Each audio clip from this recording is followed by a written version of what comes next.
नमस्कार। तेज प्रताप यादव जो कुछ भी करते हैं वो कहीं ना कहीं चर्चाओं में आ जाता है। एक बार फिर उन्होंने कुछ ऐसा किया है जो लगातार इस समय बिहार की राजनीति में कहीं ना कहीं हलचल मचाए हुए है। आपको बता दें कि बांकीपुर में उपचुनाव होना है क्योंकि नितिन नवीन जो बीजेपी अध्यक्ष बन गए हैं, उसके अलावा राज्यसभा पहुंच गए हैं, तो ऐसे में बांकीपुर सीट से उनको इस्तीफा देना पड़ा। अब ये सीट खाली है और अभी तक इसको लेकर ये ऐलान नहीं हुआ है कि चुनाव कब होगा। लेकिन तेज प्रताप यादव चूंकि सबसे दो कदम आगे रहना चाहते हैं, वो यहाँ पर एक बड़ा ऐलान कर देते हैं, यानी अपनी पार्टी जनशक्ति जनता दल जेजेडी की तरफ से वो एक नाम अनाउंस करते हैं और ये नाम जो है बीणा मानवी का है, जो नाम तेज प्रताप यादव सामने लेकर आते हैं और महिला चेहरे को इस सीट के ऊपर यानी बांकीपुर सीट के ऊपर चुनाव में उतारते हुए दिखाई पड़ते हैं। अब यहाँ से राजनीतिक तौर पर देखा जाए तो तेज प्रताप यादव क्या अपनी छवि को सुधारना चाहते हैं, क्या अपने आप को पहले की तरह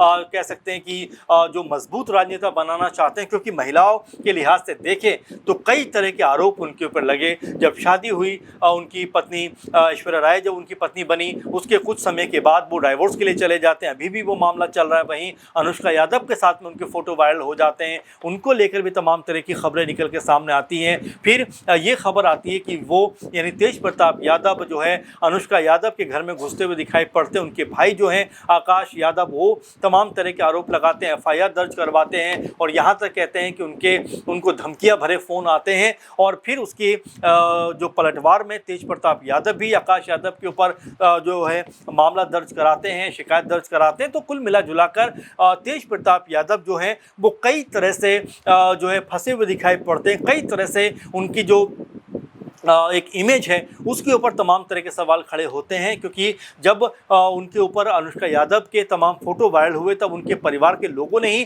तेज प्रताप यादव को अपने आप से अलग कर दिया, पार्टी से अलग कर दिया। फिर तेज प्रताप यादव क्या करते हैं कि अपनी अलग पार्टी जेजेडी बनाते हुए नजर आते हैं और 42-44 सीटों पर बिहार विधानसभा चुनाव में अपने प्रत्याशी उतारते हैं और एक भी सीट के ऊपर उनकी पार्टी और वो खुद जीत नहीं पाते हैं। इससे पता चलता है कि जनशक्ति जनता दल उन्होंने जो पार्टी बनाई उसका पॉलिटिकल तौर पर कोई बहुत बड़ा बेनिफिट उनको होता हुआ दिखाई नहीं पड़ा। लेकिन यहाँ पर जिस तरह से तेज प्रताप यादव ने बीणा मानवी को पार्टी की सदस्यता दिलाते हुए उनको एक बड़ी जिम्मेदारी सौंप दी और अनाउंस कर दिया कि बांकीपुर सीट से वो चुनाव लड़ते हुए दिखाई पड़ेंगी। अब ऐसे में एक बार फिर बांकीपुर सीट के ऊपर तमाम तरह की जो हलचल है राजनीतिक तौर पर वो यहाँ पर जो है मजबूत होती हुई दिखाई पड़ती है। आपको बता दें कि तेज प्रताप यादव ने बीणा मानवी को लेकर लिखा है कि जनशक्ति जनता दल परिवार में आपका हार्दिक स्वागत एवं शुभकामनाएं।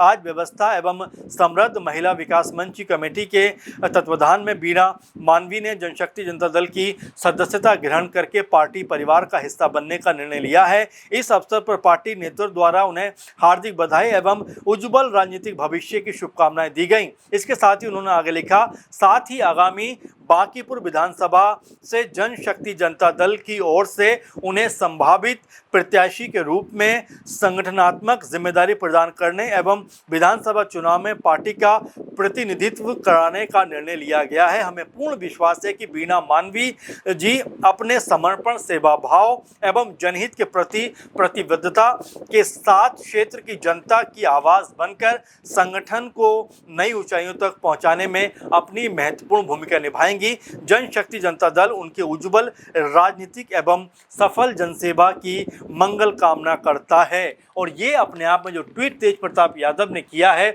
समूचे बिहार में चर्चाओं का विषय बनता हुआ दिखाई पड़ता है, क्योंकि चर्चाएं तो बहुत सारी हैं, कई नाम निकल कर भी सामने आते हैं। हालांकि ये तक सुनने को मिला है कि जन स्वराज पार्टी के मुखिया जो हैं एक तरीके से प्रशांत किशोर, उनके भी चुनाव लड़ने की बात बांकीपुर से हो रही है। इसके अलावा आरजेडी की तरफ से भी लगातार बयानबाजियां हो रही हैं। लेकिन उनसे पहले यहाँ पर जो तेज प्रताप यादव हैं उन्होंने मोर्चा संभालते हुए अपनी महिला जो नेता को एक तरीके से कहें बीणा मानवी को उन्होंने चुनाव में उतारने का फैसला कर दिया है। अब यहाँ से चुनावी हलचल अपने आप में मस्ती हुई दिखाई पड़ रही है, क्योंकि बीजेपी की ये मजबूत सीट रही है, बारंबार ये सीट बीजेपी जीतती रही है। 20-25 साल से तो सीट लगातार नितिन नवीन जी जीत रहे थे, उससे पहले उनके पिता जीत रहे थे। ऐसे में बीजेपी के लिए जो सीट है ये बहुत महत्वपूर्ण है, इंपॉर्टेंट सीट है, क्योंकि पहले ये भी बात चल रही थी कि क्या यहाँ से गठबंधन के किसी प्रत्याशी को उतारा जा सकता है, क्या दीपक जो उपेंद्र कुशवाहा के बेटे हैं, मंत्री हैं सरकार में, उनकी जो है मंत्री पद को बचाने के लिए क्या बांकीपुर से उनको उतारा जा सकता है। लेकिन बीजेपी चूंकि इतने दफा यहाँ से चुनाव जीत चुकी है, सबसे सेफ और मजबूत गढ़ बीजेपी का माना जाता है, तो ऐसे में किसी अन्य दल को बीजेपी जो है, जो उनके गठबंधन के दल हैं, एनडीए के दल हैं, उनको शायद ये मौका नहीं देगी और बीजेपी की तरफ से ही यहाँ पर कोई ना कोई चेहरा उतरता हुआ दिखाई पड़ेगा। लेकिन तेज प्रताप यादव के बारे में जिक्र कर रहे थे कि जिस तरह से लगातार सुर्खियों में बने रहते हैं, कभी अपने पीए के ऊपर चोरी का आरोप लगा देते हैं, कभी उनके ऊपर तमाम तरह के आरोप लग जाते हैं, तो ये तेज प्रताप यादव की जो पॉलिटिकल छवि है कहीं ना कहीं उसको इससे काफ़ी ज़्यादा नुकसान होता है। और यहाँ पर जिस तरह से उन्होंने वीणा मानवी को ये तय कर दिया है कि वो बांकीपुर उपचुनाव में चुनाव लड़ेंगी, तो जाहिर बात है कि वो उस छवि को भी बेहतर करना चाहते होंगे। लेकिन ऐसे में अनुष्का यादव को लेकर पूरे का पूरा मामला बना हुआ है। अभी भी जो अनुष्का यादव के भाई हैं आकाश यादव, वो लगातार तेज प्रताप यादव पर तमाम तरह के प्रहार करते हुए नजर आते हैं, तमाम तरह के निशाने और तमाम तरह के दावे करते हुए नजर आते हैं। वहीं तेज प्रताप यादव की बात करें तो वो तमाम तरह से ये कहते हुए नजर आते हैं कि उन्होंने लाखों रुपया उनके परिवार को दिया, उनकी मदद की है। ये ऐसी चीज़ें हैं जो तेज प्रताप यादव को लेकर लगातार सोशल मीडिया पर चर्चाओं का विषय बनती हुई नजर आती है। ऐसे में तेज प्रताप यादव ने जो पार्टी शुरू की, यानी जो उन्होंने चुनाव से ठीक पहले जनशक्ति जनता दल नाम की पार्टी शुरू की, और पार्टी शुरू करने के पीछे मकसद यही था कि वो आरजेडी को टक्कर दे पाएँ, अपनी अलग छवि बना पाएँ, मजबूती के साथ में राजनीतिक तौर पर उभर पाएँ। लेकिन ये तमाम जो उनके प्रयास थे वो काफ़ी छोटे साबित रहे, काफ़ी नाकाफ़ी साबित हुए, और ऐसे में उनको अपनी सीट तो गंवानी पड़ी, साथ में तमाम जो 42-43 प्रत्याशी उन्होंने उतारे थे सबको हार का मुँह देखना पड़ा। अब बांकीपुर सीट पर वो जिस जोर शोर से ये ऐलान करते हुए दिखाई पड़ते हैं, जिस जोर शोर से वो नजर आते हैं कि भाई बांकीपुर सीट के ऊपर जेजेडी की जो उम्मीदवार बनेंगी वो वीणा मानवी बनेंगी, और बांकीपुर में जेजेडी पार्टी का जो जीत की शुरुआत है वो यहाँ से होती हुई दिखाई पड़ेगी। तो क्या ऐसे में ये माना जाए कि वीणा मानवी के जरिए जो बांकीपुर सीट है ये तेज प्रताप के खाते में आ सकती है? क्या ये माना जाए कि अभी चूंकि माहौल बनना शुरू हुआ है, बांकीपुर सीट के ऊपर अभी तक कोई अनाउंसमेंट नहीं हुआ है कब चुनाव होगा, लेकिन ये तय है कि चुनाव होना है। ऐसे में तेज प्रताप यादव अभी से अपने लिए कहीं ना कहीं माहौल बनाने का प्रयास करते हुए दिखाई पड़ते हैं। आपको यहाँ ये भी बताते चले कि बांकीपुर सीट पे 2025 के चुनाव में नितिन नवीन बड़े अंतर से चुनाव जीते थे, लेकिन राज्यसभा में जाने के कारण और साथ में बीजेपी अध्यक्ष बनने की वजह से उन्होंने इस सीट को छोड़ दिया, और अब ये सीट जो है खाली है। ऐसे में इस सीट के ऊपर चुनाव होना